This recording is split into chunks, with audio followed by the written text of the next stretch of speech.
بسم الله الرحمن الرحيم الحمد لله رب العالمين الصلاة والسلام على رسول الله صلى الله عليه وآله وسلم የተወዳችሁ ተመልካቾቻችን በእያላችሁበት ሰላምታችን ወደ እናንተ ይድረስ። አሰላሙ አለይኩም ወራህመቱላሂ ተዓላ ወበረካቱ። ሳምንቱ እንዴት ነበር? አልহামዱሊላህ ረብ ማሻአላህ። ሳምንታዊ ለጎጆ የቤተሰብ ተኮር ፕሮግራማችን በተርቢያ ዋዜማ ላይ ለነፍሰ ጡር እናቶች ወቅቱ ወይም ጊዜው በጣም ክሪቲካሊ የሚያስቡበት እንደሚሆን ስንነጋገር ነበር። ቢአውን ቼክ ማድረግ ለሷ ደግሞ ከወንዶች የሚጠበቁ ሚናዎችና ድርሻዎችንም እንደዚህ ስናነሳሳ ነበር። በዋናነት የሚሰራው ሰው ነው። ነፍሰ ጡር እናት ሆድ ውስጥ የሚሰራው ወይም ማህፀን ውስጥ የሚሰራው ሰው ነው። ውስብስብ የሆነ ፍጥረት አላህ በጣም ያላቀው ያከበረው ፍጥረት ነው። እንግዲህ ቅድመ ምንድነው ከመምጣቱ በፊት ቅድመ ወሊድ ስላሉ የተርቢያ ስርዓቶች እያነሳሳን ነበረ። አንዲት ነፍሰ ጡር እናት ከሚያስፈልጓት ነገሮች መካከል ለሷ ስንል እግረ መንገድ ያው የተርቢያው አካል ነው ለጽንሱ እያልን ስለሆነ ነው። ዛሬ ከዚህ ከአካላዊና ስነ ምግብ አካባቢ ካሉ ነገሮች ተነስተን ደግሞ ቀሪ ነጥቦችን ማየት እንቀጥላለን። የቀደመውን ሳምንት ፕሮግራም ተመልክታችሁ ተከታትላችሁ ሀሳብ አስተያየትና ጥቆማዎቻችሁን ላደረሳችሁን በሙሉ ምስጋናችን በያላችሁበት ይድረስ። በቀጥታ ወደ ፕሮግራሙ እንሻገር። ኡስታዝ ኸይር ቢስሚላሂር ረህማኒር ረሂም አልሐምዱሊላህ ሰላቱ ሰላሙ ዐላ ረሱሊላህ ሰለላሁ ዐለይሂ ወሰለም። ያው ለነፍሰ ጡር እናት ጊዜው እንዳነሳው በጣም ሲሪየስ ነው። አላህ ትልቅ የሱን አማና የሚያስቀምጥባት ከረጢት ሆና ወይም ባላደራ ሆና ነው ያለችው። በሱ ምክንያት ያው ብዙ ትርምስምሶች ይፈጠራሉ። ለዛ ድጋፍ፣ ጥንቃቄ፣ እንክብካቤ ሊደረግላት ይገባል በሚመለከታቸው አካላት በሙሉ ማለት ነው። ባለፈው ሳምንት በተለይ ከመንፈሳዊ ህይወት ጋር አያይዘን ያው የስሜት መዋዠቆች ስላሉ ስነ ልቦናዊና ዲናዊ ፓርቷ ላይ ፎከስ አድርገን እንዳወራን እናስታውሳለን። ያው ይሄ ዲን የምንለው ፓርት ይሄ ነገር እስካለ ድረስ ይቀጥላል ማይቀር ነገር ነው። ዛሬ ደግሞ ከምግብና ከጤንነት ጋራ ባለው ፖይንት እንጀምርና ሌሎችም ሀሳቦችን ያነሳሳን እንመካከራለን ኢንሻአላህ። ያው በእርግዝና ወቅት ሁሉም የህክምና ባለሙያዎች እንደሚሉት እናት የተመጣጠነና ንጹህ ምግብ ማግኘት አለባት። ይሄ አሁን በዚህ ሰዓት እንደውም እሷ ለሁለት ሰው ነው የምትበላው። ታሳቢ መደረግ ያለበት ሳምንት እንዳነሳውልህ አንድ ትንጥዬ ሚጢጢ በአይን ማይታይ ነገር ለሱ ሲባል ሰውነቷ ውስጥ ማይፈጠሩ ዝግጅቶች የሉም። ክብደቷን በጣም ይጨምራል። ልጁ ሙሉ በሙሉ ከሷ እየተሳበ ነው የሚመገበው ነገር። ስለዚህ የተመጣጠነ ምግብ በደንብ ማግኘት አለባት። አካላዊውም ሆነ ስነ ልቦናዊ ጤንነቷ በደንብ መጠበቅ አለበትና ማለት ነው። ስነ ልቦና ደጋግመን እናነሳለን። ጤናማ አመጋገብ ሁሌም ማለት ነው ለሁሉም ሰው በነገራችን ላይ ለነፍሰ ጡር እናቶች ብቻ ሳይሆን ጥሩ ስነ ልቦና እንዲኖርህ ራሱ ይረዳል። በቃ መንፈስህ አዎንታዊ እንዲሆን፣ ደስተኛ እንድትሆን፣ ንቁ እንድትሆን፣ ጤነኛ እንድትሆን ብዙ የስነ ምግብ ባለሙያ እህት ወንድሞች እንደሚያስተምሩን አብዛኛውን ጊዜ የበሽታዎች ምክንያት የአመጋገብ ስርዓት መዛባት ነው። ስለዚህ በዚህ ረገድ አሁን ነፍሰ ጡር ነሽ አግባብነት ያላቸው ምግቦችን ብቻ መመገብ አለባት። ያው ሁሌም እንደምንለው ቅጠላ ቅጠሎች፣ አትክልትና ፍራፍሬ ዝርያዎች ብዙ ጠቃሚ ኤሌመንት አላቸው። ሚኒራሉ፣ ቪታሚኑ ምናምን መሳሰሉ ነገሮች ስላለ አንዳንድ ሰዎች እንደሚሉ ጨመር አርጋቱ ሰድ አንዳንድ ሰዎች አንዳንድ ጽሁፎች ላይ ምን አነበብኩኝ ሀታ የልጅሽ ከለር ራሱ መልኩ ራሱ ያማረ ልጅ ለመውለድ እነዚህ ጥሩ ምግቦችን ተለይ አትክልትና ፍራፍሬዎችን በደንብ አዘውትሮ መመገብ ይመከራል። ጥሩ የሞራል ባህሪም ወይም የሞራል ሌቭል ላይ ያለ ልጅም ለመውለድ እድል ይሰጣል የሚሉ ጽሁፎችን አንብቤያለሁ። በዚህ ሂደት ማቅለሽለሹ፣ ለምግብ አፒታይት ማጣቱ፣ እንቅልፍ ማጣቱ፣ ምቾት ማጣቱ በተያያዥ አፒታይት ማጣትን ይፈጥራል። በዛ ምክንያት ያው ስለሚወጣም አፒታይት ያጣል። ሽታም በተለያዩ ምግቦችን ማቋረጥ፣ መተው፣ መምረጥ ምናምን ይወጣልና እንደ አላህ ያግዛችሁና ትንሽ ቶሎ መብላት ግን ይመከራል። ያው ሐኪሞችን ትእዛዝ መስማት ጥሩ ነው። ሁሉም ሰው ሐኪም ቤት አይሄድምና እኛም እንግዲህ አቅማችን ያህል እዚህ ብናስታውሳችሁ ብለን ነው። ትንሽ ቶሎ ለወንዶች በጣም የፈተና ወቅት ነው አይደል? ያ ወቅት ቢያትቢ ጭቅጭቅ ነው። አንዳንድ ሴቶች ሆዳቸው ብቻ ነው የሚያብጣው፣ ስልል ይላሉ። በቃ ቮሚቲንጉ ምናምን ይሄ ወደ ላይ የሚለው ነገር ሰውነታቸው ክም ያረጋቸው ምግብ እንዳይኖር አንድ ወንድም ምን ብሎኛል ግሉኮስ እኮ ያስቤዛ አካል ነው እኛ ቤት ብሎኛል ያ ብዙ ጊዜ እየደከማት ብዙ ግሉኮስ ተወስዳለች በዚህ በእርግዝና ወራት አንዲት እህታለችን አላህ ይጠብቃት አላ ኩሊ ሐል ስለዚህ በዛ ሰሞን የምግብ ስርዓቶች ላይ ፎከስድ መሆን ጥሩ ነው ራስን ማወቅ ጥሩ ነው የትኛው ምግብ በደንብ የተሻለ ይመችሻል የትኛው ምግብ ደግሞ በጣም ይጎረብጥሻልና አዛ ያደርግሻል በዚህ ሂደት ሐኪሞች የሚያዟቸው የቪታሚን ኦርደሮች አሉ እነዛንም ገዝቶ መጠቀም ጥሩ ነው ብያስባለሁ በሂደቱ ሌላኛው እዚህ ጋር ከምግብ ጋር ተያይዞ ንጽህና መጠበቅ ምክንያቱም ከጤና ጋራ የዚህ የጤና ጠንቆች ምግብና ንጽህና ናቸው አብዛኛውን ጊዜ የተዛባ ያልተስተካከለ አመጋገብ ስርዓት ደግሞ አግባብነት ያለው ንጽህና ያለ መጠበቅ መቼም አጣሁሩ ሸጥሩል ኢማን በተባለበት ዲን ውስጥ ነው የምንኖረው አሁን ይሄን ማስተማር ላይ ኖርብን ነበር ይችላል ግን አላህ Subhanahu Wa Ta'ala ውሃ የሚባል ነገር የፈጠርንላቸው እንተቃቀምበት ብትጸዱበት ነው ብሎናልና በማናቸውም እጅሽን እግርሽን ጥርስሽን ሌሎችም የምናካቸው አካል አካባቢዎች ምንም አይነት የባክቴሪያ የቫይረስ አክሰስ ባንቺ በኩል በንጽህና ጉድለት መምጣት ስለሌለበት ማለት ነው አሁን ይሄ ሁሉ ልጄን ጠብቂልኝ ነው አይደል ያ መጀመሪያ ራስሽን ነው አንቺንም ጠብቂ ነው አዎ መጀመሪያ ራስሽ ታጣላኝ ነው ለማንኛውም እሷ ስትጠበቅ ነው ልጅም የሚጠበቀውና እንደ የተርቢያ አካል መሆኑ በጣም ስለደነቀኝ እኮ አዎ ኦብቪየስሊ ምክንያቱም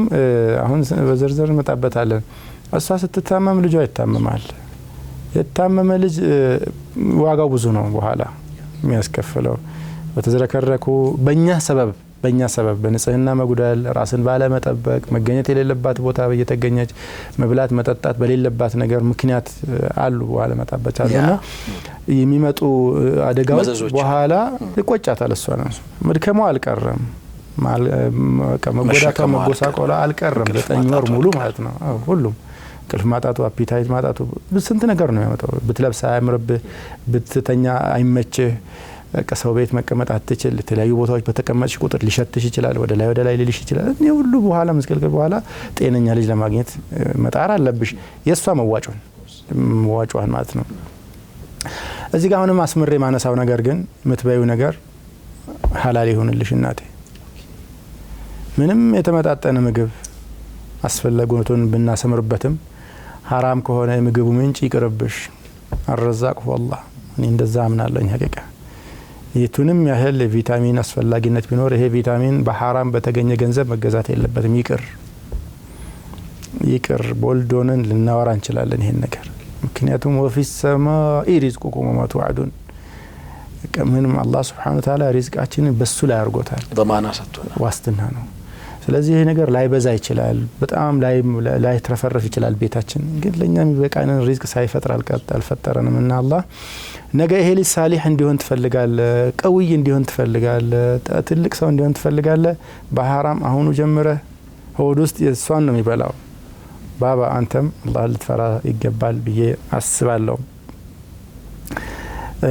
ሌላ በዚህ ወቅት የሚጠየቁ ጥያቄዎች ስለተጠየቁኝ ነው አንዳንድ ሴቶች ኢንተርኮርስ ማድረግ ወይም ደግሞ ጂማዕ መፈጸም ይፈራሉ ምንም ችግር የለው እንደ ኤክሴፕሽናል ኬዝ ጤራብ ካለበት ማለት ችግር ካለበት እንሱ ያለ መረጋጋት ምናምን ካለ የሐኪም ጋር መመካከር ይቻላል አንዳንዴ አቆሙ ሚሉ ትእዛዞች ይመጣሉ ያኔ ማቆም ነው ከዛ ውጪ ግን የሚያጅበው ነገር በተጸነሰ በማግስቱ ነው አላህ Subhanahu Wa Ta'ala ማህፀንን ጥርቅም አድርጎ ነው የሚዘጋው ምንም ነገር ነው የማይገባው ከዛ በኋላ የሚከፈተው ልጁ መወለድ ባለበት ሰሞን ነው መጨረሻዎቹ የመወለጃ ሰሞንታት ደግሞ ይከፈታል ይሄ የአላህ ሲስተም ነው ስለዚህ ኢንተርኮርስ ስለተደረገ ከባልሽ ጋር ስለተዝናናሽ ምንም የሚፈጠር ነገር የለም የሳይንስ ነው ሌላኛው ቀለል ያሉ ስፖርታዊ እንቅስቃሴዎች ታቃለ ያአምሮ ሰላም ይሰጣሉ ለፊዚካልህ ንቃት ማነቃቃት ይፈጥራሉ የደም ዝውውርሽን የተለያዩ ድብርትንም አቮይድ ያደርጋል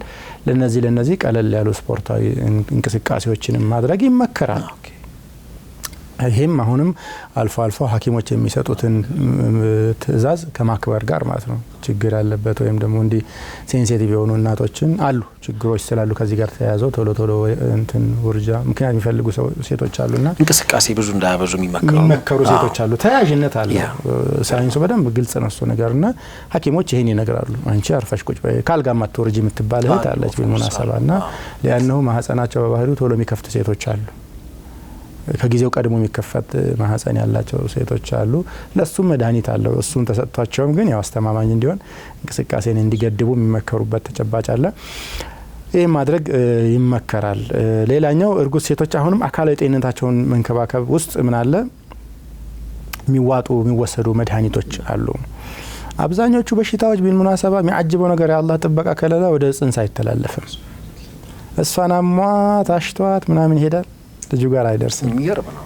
ብዙ ነገሯን እየወሰደ ማለት ነው። ሁሉ ነገር እየወሰደ አየር በቃ በደም ነው እኮ በደም በኩል ምግቡ ምኑ ያንዳንዱ ነገር ተፈጭቶ ተልሞ ያለቀለት ነገር ይላክለታል። በዛ ነው እንግዲህ ሴሎች ዱፕሊኬት የተደረጉ እንትን የሚደረገው። ግን ባይሆን የባክቴሪያና የቫይረስ ኢንፌክሽኖችን ግን መጠንቀቅ ጥሩ ነው ይላሉ። አልፎ ጽንሱን በቀጥታ የሚያጠቁም አንዳንድ በሽታዎች አሉ። አባለዘር በሽታዎች ማለት ነው። የተወሰኑት የአባለዘር በሽታዎች ቀጥታ ወደ ጽንስ ይተላለፋሉ። አንዳንድ መድኃኒቶችም እና ንጥረ ነገሮች እንደዚህ የሚወሰዱ አደገኛ ናቸው። ጽንሱን ሊጎዱ ሊያቋርጡት ሁላ ይችላሉ። እድገቱን ሊያቀጭጩት ወይም ጉዳት ሊያመጡ ዘላቂ ጉዳት ደግሞ ከተወለደም በኋላ አብሮ በቃ ከህይወት ዘመን የሚቆይ ጉዳት አደገኛ ነገር እሱ ነው። ከነዚህ መካከል ቅፍፍ ያሉ ነገሮች አሉ። እንደ አስፕሪን እና ካፌን ያሉ ነገሮች ቶታሊ አደጋ ናቸው። አነስተኛ ክብደት ያለው ልጅ እንዲወለድ ምክንያት ይሆናሉ። ጡንቻው በጣም ልፍስፍስ የሆነ ልጅ እንዲወለድ ካፌን በተለያየ መንገድ ሰው ይወስደዋል። ያ እሱን እኮ ተንተን በታረገው ደስ ይላል። ካፌን ስንል እንግዲህ ቡናን ጨምሮ ማለታችን ነው። ቢቻል በቃ ይሄ ካፌን ኒኮቲን ነገር ያላቸው ነገሮች በሙሉ እኔ እንደው አቮይድ ቢያደርጓቸው ጥሩ ነው። ወይም በጣም በተወሰነ መጠን ብቻ ማለት ነው። ይተላለፋሉ እነዚህ ነገሮች የምግብ ነገሮች ናቸውና አሁን ሲጃራ የሚያጨሱ ሺሻ የሚያጨሱ ሐሺሽ የሚያጨሱ የአልኮል መጠጦች ኸምር ጋራ ምናምን በደንብ ነው ያለው። ገብታችሁ ጉግል አድርጉ ግድ የለም። የሀገር ሳይንቲስት ይነግራችኋል ከኢስት ከዌስት ሳትሉ ማለት ነው። እነዚህ ነገሮች በቃ ነገ ጤነኛ ልጅ ወልደሽ አይንሽም ባይንሽ ሞገስ ያለው ጤና ያለው መልኩ የሚያምር ቁመና የተሟላ ልጅ ማግኘት ከፈለግሽ እኚህ ነገሮች ሰብራ አድርጊ። ሲጀምር አብዛኞቹ ነገሮች حرام ናቸው። ሐላል የሆኑትም ከሆኑ ደግሞ ጉዳት ካላቸው ቢተው ጥሩ ነው። አቮይድ ቢደረጉ ይመከራል። ስለዚህ በምንም አይነት ጤናሽን አደጋ ላይ የሚጥሉ ነገሮችን በሙሉ አቮይድ አድርጊ፣ ሰብራ አድርጊ። ያው ተጋግመን እንደምናነሳው ይሄ ሁሉ ነገር ነገ ጤነኛ ልጅ ጥሩ ልጅ ለማግኘት ህልም እስካለሽ ድረስ ማለት ነው። በተመሳሳይ ሰዓት ያው አንዳንድ አማና የጎደላቸው ሁሉም ላይ ሆኖ ይችላሉ ወይም ደግሞ በቂ ዕውቀት የሌላቸው ሰዎች የሚያዙትን መድኃኒት በደንብ በጥንቃቄ ክሮስ ቼክ ማድረግ ነው። አሟቸው ብዙ ሰዎች የደረሰባቸው ነገር ሲነግሩ ይዘገንናል። በጣም ፕሮፌሽናሊ ኤቲካል ባልሆኑ ሐኪሞች ነፍሰ ጡር እናቶች የወሊድ መከላከያ መርፌ የተወጉባቸው ሌሎችም እንደዚህ አይነት በጣም ዘግናኝ አጋጣሚዎች አሉና እነሱን ከግምት መክተትና አለርት መሆን ጥሩ ነው። ማለት ማሳየት ጥሩ ነው። መድኃኒቶች ሲጻፉልህ ምናምን በመታምናቸውና በመታከብራቸው ሐኪሞች ማስፈተሽን እመክራለሁኝ። እኔ በጣም ተቸግረናል ሐቂቃ very unfortunately አማና ሲጠፋ اذا ضاعت الامانه فانتظر الساعه والرسول صلى الله عليه وسلم ያው የቂያማ ምልክት ነው። ሁሉ ነገር ኮሜርሻላይዝ ስለተደረገ እንደ ቢዝነስ ብቻ በመሆን ሜንታሊቲ ያለባቸው አማና የጎደላቸው የምንላቸው እነዛን ሰዎች ነው እንጂ ሁሉም አይደሉም። በጣም አማና ያላቸው ፕሮፌሽናቸውን አልፎ ከዛ ብዙ ርቀት የሚሄዱና የሚንከባከቡ ሐኪሞች ሐቂቃ መኖራቸውን ልንክድም አንችልም። እናመሰግናቸው፣ እናከብራቸው ወንድም እህቶች በየሐኪም ቤቱ አሉ። አላህ ያብዛልን እነሱን። ግን የዚህ የጎደሉትን ግን ማናቃቸው ጋር ስንሄድ ካሰተን ዝም ብለው ብድግ ብለው የሚያዟቸው ነገሮች አሉ። ጨራሮች ምናምኖች ሲቲ ስካን ኢላ አኺሪ ምናምን ሲበለው ሲያዙ ይሄንን ማውጪ ይሄንን ግዢና ዋጪ ምናምን ሲሉ በጥንቃቄ ያስፈልጋል። ባረከላሁ ፊክ። በተርቢያ ዋዜማ ለጎጆ የቤተሰብ ተኮር ፕሮግራማችን ላይ እየተመለከትነው የምንገኘው አብይ ጉዳያችን ነው። ፋታ ረፍት ወስደን ተመልሰን እንመጣለን። አብራችሁ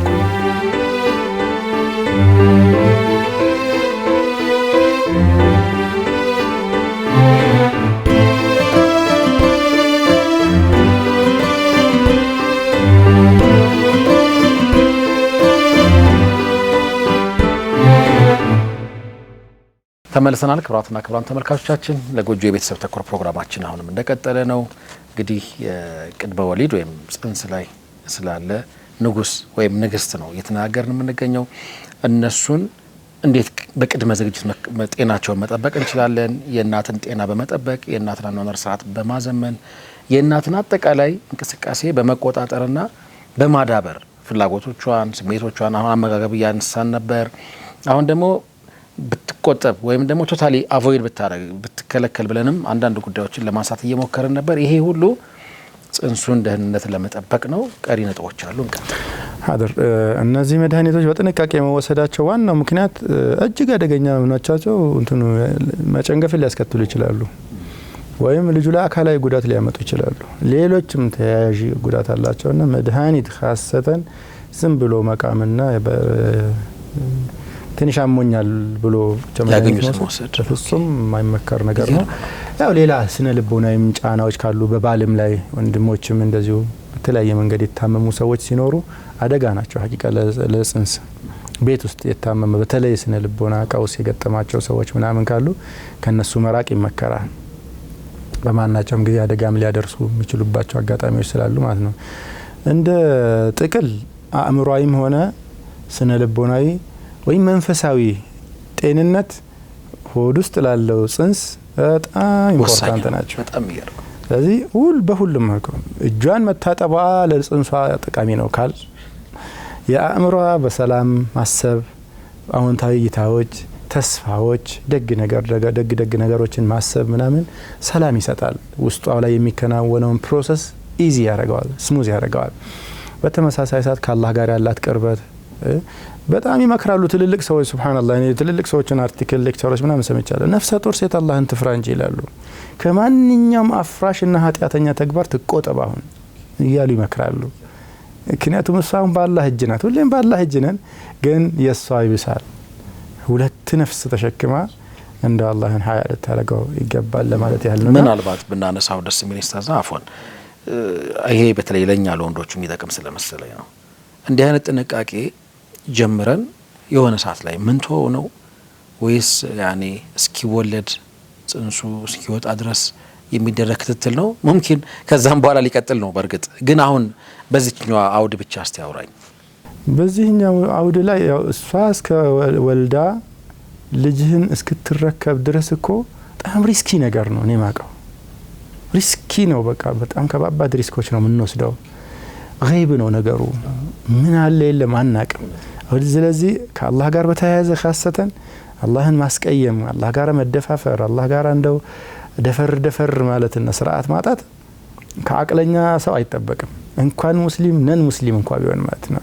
እንኳን ሙስሊም ስንል ወደ ተደራጀ አቂዳ አለን እኛ። አላህ በሀያታችን ላይ በጣም የተጨበጠ ነገር ነው። ታንጅብል ነው ብዬ ነው የማስበው። ሀቂቃ ዋህም አይደለም እንደሌሎች ጊዜ ማለት ነውና ግን አየን ካነ መንካን በዚህ ሰዓት ሁለት ነፍስ ተሸክመ ክፉ መሆን፣ ክፉ መናገር፣ ክፉ ማሰብ፣ መጥፎ ነገር ላይ መሳተፍ እና ቀደም እንዳልነው ሐራም መብላት፣ መጫጫ፣ መሳደብ፣ መተማማት፣ መጎነታተል፣ ማናቸውም መጥፎና አሉታዊ የሆኑ ድርጊቶች በሙሉ እኔ ዜሮ መድረስ አለባቸው በሁለቱም ወገን። እንግዲህ አላህ ሊያከብራችሁ ነው። ይሄ እርግዝና ለብዙዎች ብርቅ ነው እኮ መሐመድዬ። በህንድ፣ በታይላንድ፣ በቱርክ፣ በእስራኤል፣ በአሜሪካ የሚባክኑ የኢትዮጵያ ገንዘቦች እኮ ቢሊዮኖች ናቸው ልጅ ፍለጋ።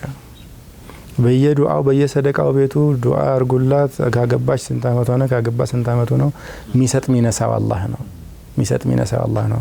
አንቺ ጋር እንደዋዛ ኢንጆይ ባረክሽበት ሞመንት መፈጠሩንና ላንተም አትርሱ እንጂ አላህ ውለታ እኮ አይካድም። ያ ጀማዓ እንመለስበታለን በኋላና ግን ሲመጣ ደግሞ የበለጠ ደስ ይላል። አላህ ጋር እንደው አደብ ማድረግ ጥሩ ነው። ሰመራይዝ ለማድረግ ይሄ እናቶች ስሜታዊና የውስጥ ደህንነትን ሀሳቤ ብትን ብሎ እንዳይቀርብኝ መሐመድ ይፍቀድልኝና የጥናት ውጤቶች በሙሉ ማለት ነው የእናቶች ጭንቀት፣ ቁጣ፣ ያልተመጣጠነ ምግብና የተዛባ የጤና ሁኔታ፣ በእርግዝና ወቅት ያልተገባ የእናትና የአባት ባህሪ ስነ ምግባራቸው ጠቅላላ በልጃቸው የአእምሮ እድገትና የወደፊት የአእምሮ ጤና ላይ አሉታዊ ተጽዕኖ ያሳድራል። ተረጋጉ ያ ጀማ ኩልዳውን ሚረብሻችሁ የሚያጨቃጭቃችሁ ምናምን ነገር ካልሆነ ትንሽ አደብ ማድረግ ጥሩ ነው። አንዳንድ ነገሮች ሴትል እስኪያደርጉልህ ድረስ እንኳን መቆየት ይሻል ሊሆን ይችላል በሆነ መንገድ ማለት ነው።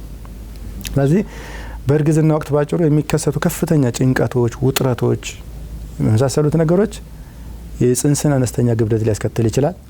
ከጊዜው ቀድሞ መወለድን ሊያስከትል ይችላል። ከተወለደ በኋላ በእናት ላይ ከፍተኛ የቁጣና የንዴት ስሜት ያለባት እናት ልትገኝ ትችላለች። ስሜትን፣ ትኩረትንና እንደ አጠቃላይ ባህሪን ለመቆጣጠር የረጅም ጊዜ ማቃት ሊያቀታት ይችላል። በቃ እዛ ምንድነው የተፈጠረው ነገርን ራሱ አልወጣም ይላል። ትራውማ ነገር ይኖረዋል። እና ጭንቀት የበዛባቸው ነፍሰ ጡር እናቶች ራሳቸውን ለአደጋ ሊያጋልጡላ ይችላሉ። አናግራኛለች በጣም በቃ ከባሏ ጋር በነበረ ውጥረት ምክንያት ድንገት ሄዳ አቦርት የሚያደርግ መድኃኒት የወሰደች እህት 20 ዓመት ሆኖታል ከይዙ ዛሬ ትነድማለች። ራሷ የነገረችኝ ነው የምነግርህ አህመድ። በቃ እንዲህ ያልተገባ ዘው ብለን በቃ ውሳኔን ልንወስን እንችላለን። ስለዚህ እህቶች በዚህ ሰዓት መረጋጋት አለባቸው። አብረን የምንኖር ወንድሞችና ሌሎችም አጋዥ አብረን የምንኖር ሰዎች ደግሞ አንደርስታንድ ማድረግ እነሱን ጭንቀታቸውን መቀነስ ቢቻል ዜሮ ማድረስ፣ ማስደሰት፣ ማዝናናት፣ መረዳት አለበት። ያስፈልጋል እንጂ ስሜት ለውጣቸውን መረዳት አያስፈልግም። አልፎ አልፎ ደግሞ ሳምንትም እንዳነሳ ነው ከኒካህ ውጪ ወይም ያልተፈለገ ልጅ ይወለዳል። ልጁ ሲወለድ ይጠሉታል። ማስረጃዎች አሉ። በልሙናሰባ ስሜት አይደለም የኔ ፐርሰናል ራእይም አይደለም። ባልተፈለገ እርግዝና የተወለዱ ልጆች ምንም ጥፋት የለበትም ልጁ ወርዘ ኮዝ ምክንያት የሆነው እኛ ነን። ግን እኛ ምክንያት ሆነን አስመጥተነው ተነስተን ከዛ ሲወለድ በተለያየ መንገድ ሐራስ እናደርገዋለን፣ እንበድለዋለን፣ እንገፋዋለን። ልጁ ደግሞ በደንብ ሴንስ ያደርጋል። በተርቢያ ሂደት ላይ በደንብ እንመጣና አሳያለሁ ኢንሻአላህ። ስለዚህ አካላዊ፣ መንፈሳዊ፣ ስነ ልቦናዊ ጤንነት እርጉዝ ለሆነች ሴት ኮምፕሮማይዝ ማይደረግ ወሳኝ አስፈላጊ ነገር፣ በጣም ወሳኝ ነገር። ምንም ኮምፕሮማይዝ አይደረግም። አቴኒ ኮስት ጭንቀቶችን፣ ለቅሶን፣ ብስጭትን፣ ጠብጥልን እንቀንስላቸውና እስቲ መጀመሪያ ውስጣቸው ያለው ነፍስ በሰላም ይውጣ ወደ ምድር። አንዳንድ ክርክሮችም ጭቅጭቆችም ካሉን በኋላ እንደርስበታለን ብንባባል ጥሩ ነው። ደስ ይላል። እንግዲህ እንዲህ አይነት ነገሮች ደግሞ እንዲሳኩ ቀደም ሲል ስታነሳው እንደነበረው ዲን ነውና እየተነጋገርን ያለ ነው። የተለያዩ የአምልኮ ተግባራት ወይም ኢባዳዎች እንደዚሁም ደግሞ ዱዓዎችም የሚደረጉ ይመስለኛል። እውነት ነው። ተውፊቅ ያው ከአላህ ስለሆነ እዛ አካባቢ የምትጨምርልን ነገር ይኖራል ብዬ አስባለሁ። ምትከነ እዚህ ጋር ጽፌ እንደምታየው መሐመድ አጅቦኛል። እኔ በአራተኛ ወር ሆድሽ ውስጥ ያለው ልጅ እጣ ፈንታው በጣም ብዙ ነገሩ ከሰማይ በመልእክተኛ አማካኝነት ተመጥቶ ይጻፋል። አንቺም በህይወት እያለሽ እሱም እያለ ማለት ነው። ሩህ ይነፋበታል። እነዛ ወሳኝ ነገሮቹ ይጻፉበታል። እዚህ ጊዜ ታዲያ ዱዓ መበርታት ጥሩ ነው ብዬ አምናለሁኝ። ነቢያት ሁላ ሳሊህ ልጆቻቸውን እንዲሰጣቸው አላህ ዱዓ አድርገዋል። ቁርአን ውስጥ ተቀስ ያደርጋቸዋል። ሁናሊከ ደዓ ዘከሪያ ረበሁ ቃለ ረቢ ሀብሊ ሚን ለዱንከ ዙርየተን ጠይበተን። ዙርያ ብቻ አይደለም፣ ልጅ ብቻ አይደለም፣ ጠይብ አላህ የሚወደው ያይን ማረፊያ የሆነ በቀጥሎ በዛታችን መላበለ ረበና ሀብለና ሚን አዝዋጅና ወዙርየቲና ቁረተ አዕዩን ደጋግሜ ያነሳለሁ። እኔ መቼም አላህ ልጆቻችንን ቁረተ አዕዩን ያርግልን እንጂ ቀላል ነገር ይመስለዋል። አሁን ዱዓዋን ማድረግ ይሻለናል። ጀማ መዋደቁ አላህ መቼም ሰርቶ ነው የሚሰጥህ። አንተ እጅህ የለበት ምን አይነት ሰው ሊሰጥህ እንዳሰበ አላህን አታቅ። ገይብ ነው ነገሩ። አድጎ ልጅህ ምን አይነት ይሆናል አታቅ። ምንድነው የተጻፈበት ነገር አታቅ። ስለዚህ ያንተ ሚና ዚሮ ነው አይደል? ግን ኢነሁ ሁናሊከ እስሙሁ ዱዓ ልመና የሚባል ነገር አለ። አላህ ኡድዑኒ አስተጅብ ለኩም ብሏል። ለምኑኝ እሰጣለሁ። ከሚሰጠን በጣም ከምንወደው ነገር መካከል እንደ ልጅ አለ እንዴ? ዙይነ ሊናሲ ሁቡ ሸህዋቲ ሚነ ኒሳኢ ወልበኒን አለ አላህ። አልማሉ ወልበኑነ ዚነቱል ሐያቲ ዱንያ። የዱንያ ጌጥ ነው። ዱንያ ላይ ካለ ጭር እንዳይልህ ገንዘብና ልጅ ትፈልጋለህ፣ ሚስት ትፈልጋለህ፣ ወንድ ኮንክ ሴት ኮንክ ምትቀረን እንዲህ ያሉት ዱዓዎች ለወደፊትም ለልጁ ባህሪና የተሻለ ጸጋ ሆኖ መታመሰግንበት ሰው እንዲመጣልህ ማለት ነው። في بعض الأحيان ተቃራኒ ሆኖ የሚያስለቅስ ነገርም ሊፈጠር ይችላል አላህ ለሚያውቀው ሂክማ።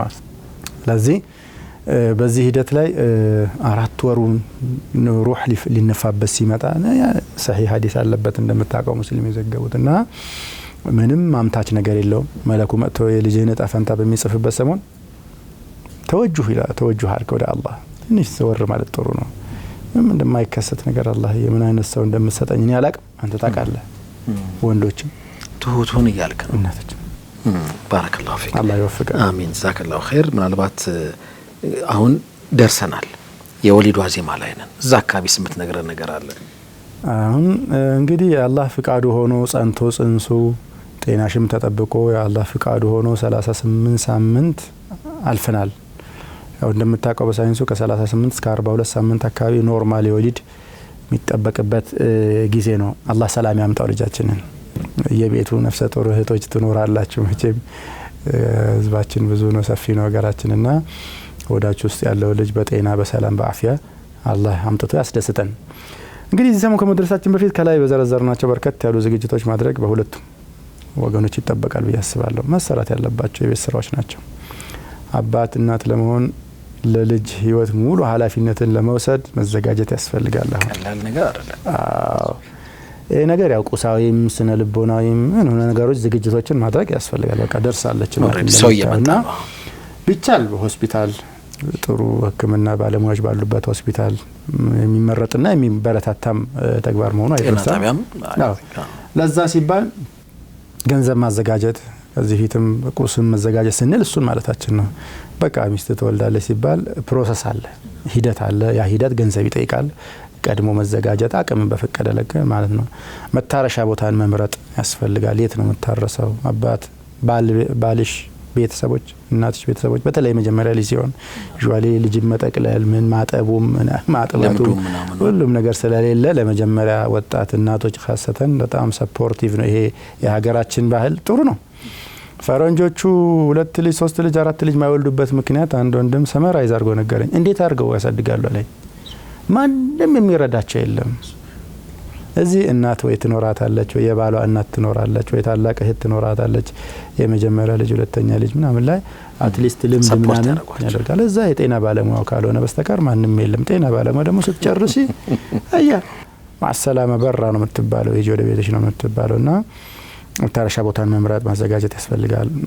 ወላጆች ቤት ከሆነም ቀድሞ መካከር፣ ሄዶ እዛ መጣላት፣ መጨቃጨቅ፣ መተረማመስ አያስፈልግም። በጊዜ ማማት ቤት ምራት ቤት ምናምን እንደምታቀው ፊኒሃያ መጠጋጋት መነካካትን ያመጣል።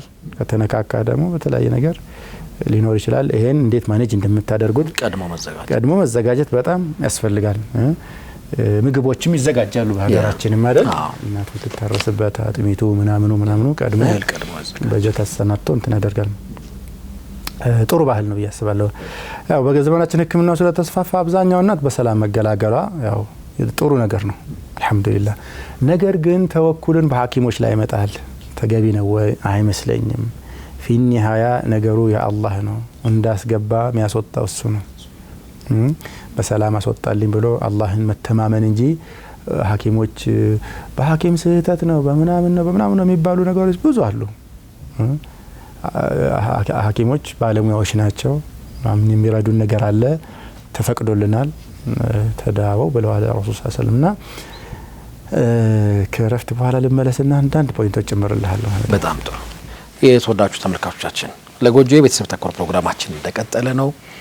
እንግዲህ ከብዙ ፕሮሰስ እና ጥበቃ፣ ምልጃ፣ መውደቅ፣ መነሳት፣ ምቾት ማጣት በኋላ ቤታችን እንግዳ እየመጣ ነው። እንዴት እንቀበለው? ፊውቸሩስ ምን ይመስላል? የሚሉ ጉዳዮችን ነው ለማንሳሳት እየሞከርን ያለ ነው። ፋታ ረፍት ወስደን ተመልሰን እንመጣለን። አብራችሁ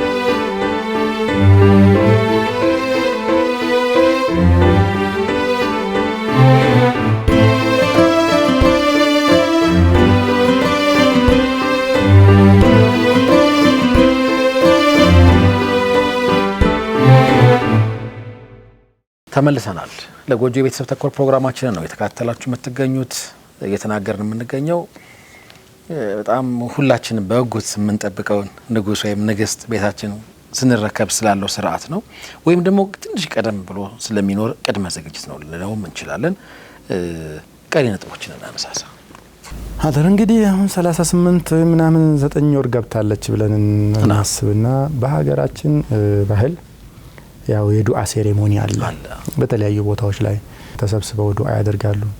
ያው ሌሎች ነገሮች ያሉበት ስህተት ያለበት ነገር ይታረምና ግን እኔ ባህሉ በጣም ጥሩ ነው ይመስለኝ ሀቂቃ። ምክንያቱም ደጋግሜ እንዳነሳው እኔ ስሜት አለኝ በጣም ማለት በቃ ነፍሱ በሰላም ወዲ ምድር ይመጣል አይመጣም። ሐኪሞች አይደሉም ይሄን የሚያደርጉልህ ምንም ሚና የሌላቸው ቀን ታገኛለህ። አንዳንድ ቀን በቃ አላህ የፈለገው ነገር ሰርቶ ጉድ ልትሰማ ትችላለህ በጥቁበት። ስለዚህ ምጡ በተቃረበበት ሰሞን ዱዓ፣ ሰደቃ የመሳሰሉ ነገሮች በደንብ የሚበረታቱ ነገሮች ናቸው። ባይሆን አሁን ይሄ እናቶቻችንን ዱዓ ዘመናዊ የፈረንጅ ኮፒ ቤቢ ሻወር ምናምን ብለው የፈሳድና የአመጽ ሴሬሞኒ አለ መቆም አለበት ሀቂቃ። ይሄ አደገኛ ነገር ነው። እንደው አላህ ከተቆጣና ከዞረባችሁ ታለቅሳላችሁ።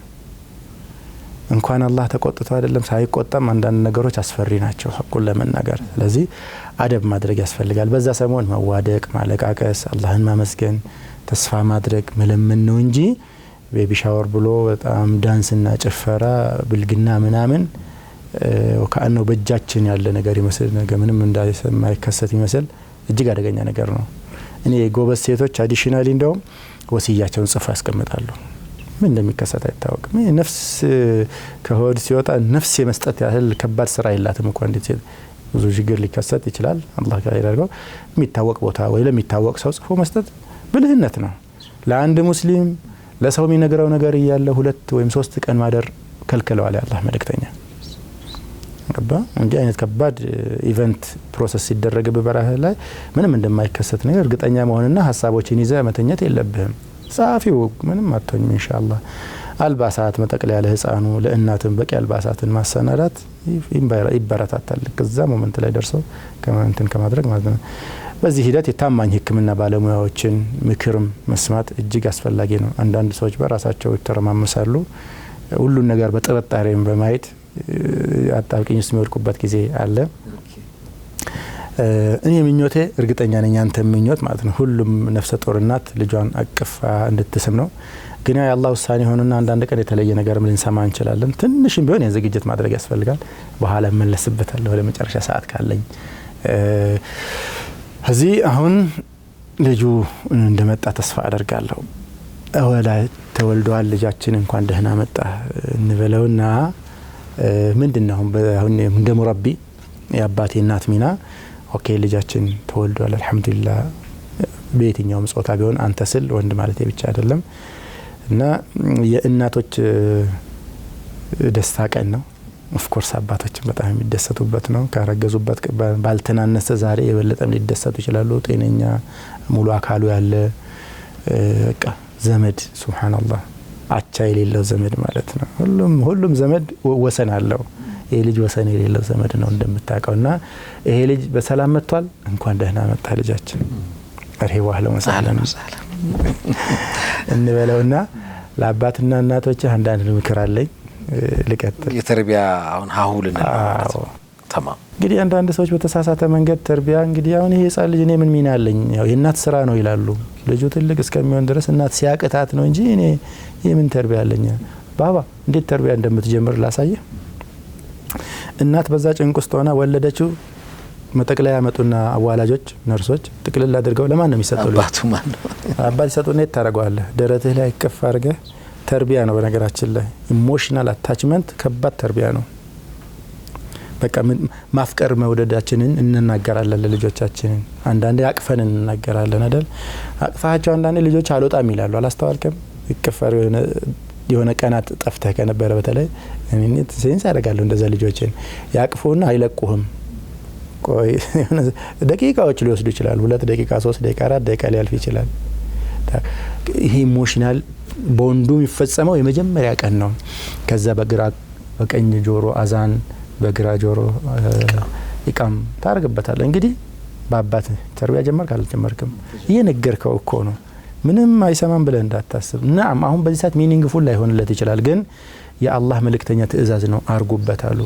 እንደው አሽዋዒ ነው እንደ ይሄ ነገር ተራ ነው እንደ እሳቸው እንደ ተራ ነገር አያዙም። ሐሻ ወከላ ከሊመተ ተውሂድ የህይወትህ ጅማሮ እንዲሆን ትሰማለህ። አዛን ሰላት ምናምን ትሰማለህ። ሐያ አለ ላ አሽሀዱ አን ላ ኢላሃ ኢላላህ አሽሀዱ አነ ሙሐመደን ረሱሉላህ አኺር ኡምራችንስ ላይ ለቂኑ መውታኩም ላ ኢላሃ ኢላላህ ብለዋል አይደል እንዴ? ስንሰናበትም በዚህ መካከል ላይ የምትኖረው ስትጀምር ህይወትን በሸሃዳ ትጀምራለህ፣ ስትጨርስም በሸሃዳ ትጀምራለህ። هذا هو تربيه الاسلام ለሁላችንም ማለት ነው። ህፃንም ሆነን እንዲሁ ተርቢያ እንደረጋለን። እየሞትንም ላ ኢላሃ ኢላላህ እንድንል ኢንከሬጅ እንደረጋለን። መጀመሪያ መስማት ያለብን ቃል ይሄ ነው ማለት ነው። የመጀመሪያ ጆሮህ ላይ እንዲመታ ይፈለጋል ይሄ ቃል። ይሄ የመጀመሪያ ቤት ስራ ሆኖ አባቶች እንግዲህ በተርቢያ ሂደት ውስጥ ቲፒካል ሚናችሁን እዩት ማለት ነው። ሀይቀ በምን እንደጀመራችሁ ቼክ አድርጉ። እሷ አይደለችም የጀመረችው እናንተ ናችሁ። ከዛ በኋላ ታህኒክ የሚደረግ ነገር አለ። ቴምር ነገር አኝኮ ሳሊህ ሰው ካለ በእነሱ ካልሆነ በአባትም እንግዲህ ታህኒክ ተደርጎ ትንሽ አፉ ላይ በመቀባባት ድዳቸውን መቀባት ይባላልና እንግዲህ አሁን ልጅ መጥቷል ቤታችን መልሰ ለእናት ተሰጥና አይ ቅብብሎሽ አለው ላንተ ተሰጠ ወልዳው ሰጡህ አዛን ብለህበት አቅፈኸው አልብሰኸው ደባብሰኸው ሳምሳም አርገኸው አጥቢ ደግሞ ብለ መለስክ። በቃ በዚህ ቅብብሎሽ ውስጥ ነው ሀያት የሚቀጥለው። እንግዲህ ሁላችንም ትብብሩ በተጨባጭ አይደለ ተጨባጭ ነውና ታግዛታለህ ታግዛለች። ያለ መተጋገዝ አይቻልም አይሆንም። ያንን ይሄው ገና ከማለዳው ያየህ ነው።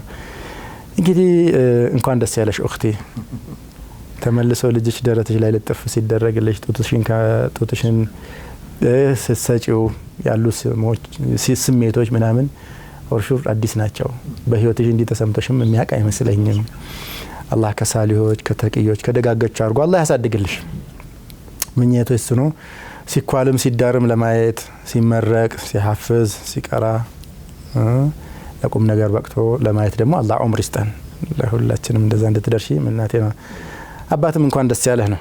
አሁን የምታስብለት በእጅጉ የምትወደው የምትጨነቅለት ራስህ ተደገምክ ቤት ተደገምክ ራስህ እኮ መሐመድ ሪፕሊኬት እኮ ነው ስሙን ቀይረው እንጂ መሐመድ ዘይድ እያልክ ልጆቹን አውጣ እንጂ አንተ ማለት ነው። በጣም የቅርብ ዘመዶች ቤትህ አንዳንድ እያሉ የተከታተሉ እና ብራዘር ነገሩ ሲሪየስ ነው። አሁን ወገብን ጠበቅ ማድረግ ያስፈልጋል። ኃላፊነት ለመውሰድ መዘጋጀት ያስፈልጋል። ልጅ መጣ ምናምን ሲባል ያው ግርግር ብቻ አይደለም ነገሩ። እንኳን ደስ ያለው ምናምኑ እንዳለ ሆኖ ግን ከዚህ በታች አንዳንድ ጉዳዮችን ባስታውስ ጥሩ ነው። ኃላፊነትህ በቃ መጀመሩን የምታውቀው ቢሆን ተቀበል። አንዳንድ ሸሪዓዊ ስርዓቶችም አሉና እነሱን ኢንሻአላህ ላስታውስ። የመጀመሪያው አቂቃና የዱዓ ጉዳይ አለ። እሺ አስዋዒ ሀያታችን የሙስሊሞቹ እያንዳንዱ ጃንክሽን ፖይንት ላይ መልእክት አለ፣ ወላሂ ትርጉም አለ። ልጅ ተወለደልህ የምትለው ነገር አለ፣ የምታደርጋቸው ሴሬሞኒዎች አሉ። አሽዋዒ አይደለም የሆነ ዝም ብሎ እንዲሁ በዘፈቀደ አይደለም። ኤግዛክትሊ እና ሁላችንም ልጅ ተወለደለት ዘመድ የምናደርገው ዱዓ አለ። ረሱል ሰለላሁ ዐለይሂ ወሰለም አስተምረውናል። ምን ይላሉ? من يبالل بارك الله لك في الموهوب وشكرت الواهب ورزقتم بره وبرها سيد كونج وبلغ شده أشدها ብለን ዱዓ እናደርጋለን። እንግዲህ አላህ በረካ ያርግል በተሰጠህ ነገር መውሁብ ሂባ አይደለም ልጆች ሰጠህ ነገር ሰጪውንም አመስጋኝ ሁን። አላህ ነው ሰጪው፣ አንተ በእጅህ የለበትም። ዱዲ ነው ይባላል ድሮ። ዱዲ አላዋጣህም አንተ አይደል ምንም ሳታዋጣ አላህ በፈድሉ በከረሙ ጤነኛ ልጅ ለገሰ እና ዛሬ ባንተ ላይ ያለብህ ሚኒመም ሪኳየርመንቷ ማመስገን ነው። ሸከርተላል እንግዲህ ወበለጋ ሹደሁ ደግሞ አላህ ለትልቅ ለቁም ነገር ትልቅነት አላህ ያብቃው እንላለን። እና ወላጆች በአላህ ጸጋ ተደስተው አይናቸውን በአይናቸው ስላሳያቸው ምስጋናቸውን ለመግለጽ ከወዳጆቻቸው ጋር ተሰባስበው መደሰት መብላት መጠጣት መብታቸው ነው፣ ሱናም ነው። አቂቃ የምንለው ነገር ምንድነው? በ7ኛ ወይም በ14ኛ ቀን ዘመድ ወዳጅ ተሰብስቦ እንግዲህ ይበላል ይጠጣል ይታረዳል። ሹክር ሊላህ አዘ ወጀል ማለት ነው። እንደ ጸጉሩንም ተላጭ ጸጉር ቆርጋለው የወርቅ በሚዛኗ የወርቅ ወይም የብር ሰደቃ ተሰጥና አላህ ታመሰጋግናለህ። ቆንጆ ስሙንም የዛን ቀን እንድታወጣለት ይበረታታል፣ ታውጅለታል። አሬ አህመድ ነው፣ ዘይድ ነው፣ ዑመር ነው፣ ኢብራሂም ነው፣ ፉላን ነው፣ አላን ነው እያልክ ቆንጆ ስሞችን እንድታወጣ ትመከራለህ። ቢቻል እንግዲህ እንዳልነው በ7ኛው ወይም በ14ኛው ቀን አርዶ ደግሶ ማብላትን ሱና አድርገዋል ረሱል ሰለላሁ ዐለይሂ ወሰለም። የሌላቸው ሰዎች ሁሉም ሰው ማረድ ላይ ይችላል። 2 በግ 1 በግ ማረድ ላይ ይችላል። ዛሬ ኑሮ ከብዶ ተሰው ዳቦም ኩኪስም ሻይ ቡና ማድረግን ሴሌብሬት ማድረግና አላህ በሰጠን ነገር አላህ ማመስገን ይቻላል። ፈታዋዎች አሉ፣ ምንም ችግር የለውም። ባሉ ነገሮች እንትን ማድረግ ይቻላል። ድግሱ ለሁለቱም ነው። አንዳንድ ቤት እንደምታውቀው ወንድ ሲወለድላቸው የሚደግሱ ሴት ሲደውሱ አነሳዋለሁ ነበር። ድግሱ ለሁለቱም ነው። በጃሂልያ ዘመን ሰዎች ዱዓ ሲያደርጉ ቢረፋህ ወልበኒን ይሉ ነበር በአረብኛው። ኦኬ ያው ምንድነው ጥሩ ጥምርትና ወንዶች ልጆች በመውለድ እንግዲህ ክበሩ ለማለት ነው። ምን ችግር አለው? እንደ አላህ ሳሊህ አርጋቸው ጥሩ ሰዎች አላህ አርጋቸው እንጂ ጾታ ነው እንደ ጉዳዩ። ልማድ በጣም ከባድ ነው። ምክንያቱም የስነ ልቦና የሚገለጸው በአርትህ ነው።